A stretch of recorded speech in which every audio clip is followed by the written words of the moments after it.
Hello everyone! Welcome back sa aking munting channels. Naway nasa mabuti po tayong lahat na kalagayan. At maraming salamat sa ating mga bagong subscribers, bagong supporters, bagong nagmamahal dito po sa ating munting channel. And of course, sa mga nag-subscribe at nag-like and share po at sumusuporta sa kwento ng buhay ni Reyna. Pakisubscribe po ang Reyna Mimay Official. Plus, sana po ay mai-subscribe din po natin ang ating tatalakayin ngayong video na ito na walang iba kung hindi po si Beyonce or Beyonce Official. Namamayagpag pa rin po ang kaliwat kanan na bashing po dito sa pamilya Batalero, lalong-lalo na po kay Beyonce.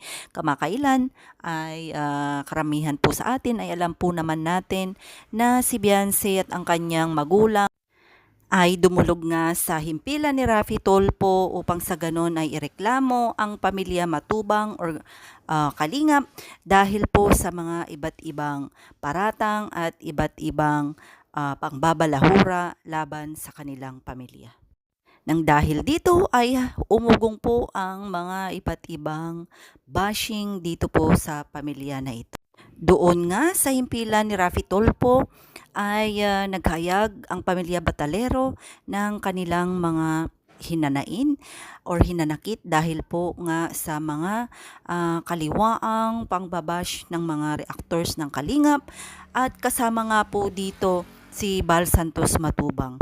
At matapang nga rin po na humarap si Bal Santos Matubang sa second part ng pagpaparapi Tulfo nila, ngunit sa bandang huli ay humingi po ito ng tawad, pero hindi po ibig sabihin ay close chapter na nga po.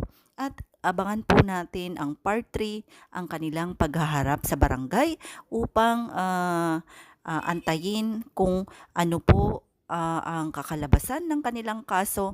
Matututukan nga ba ito sa barangay o pupurward po sila or magpa-file po sila ng kanilang mga kaso.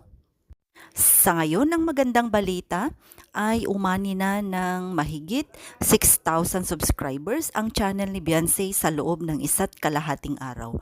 Kaya sa mga solid fan, avid fan na mga hindi pa po nakakaalam na may bagong personal channel na po si Beyonce, ay maaari nyo pong bisitahin ang Beyonce Official. Hanggang dito na lang po. Sana'y magkita-kita tayong muli sa mga susunod ko pang mga videos. And shout out po sa lahat ng Reyna Best Team Ever, Team Guapa at lahat-lahat po na nagmamahal sa kwento ng buhay ni Reyna at sa kasalukuyang kwento ng buhay or new life ni Beyonce sa ngayon. Maraming salamat and may God bless us all.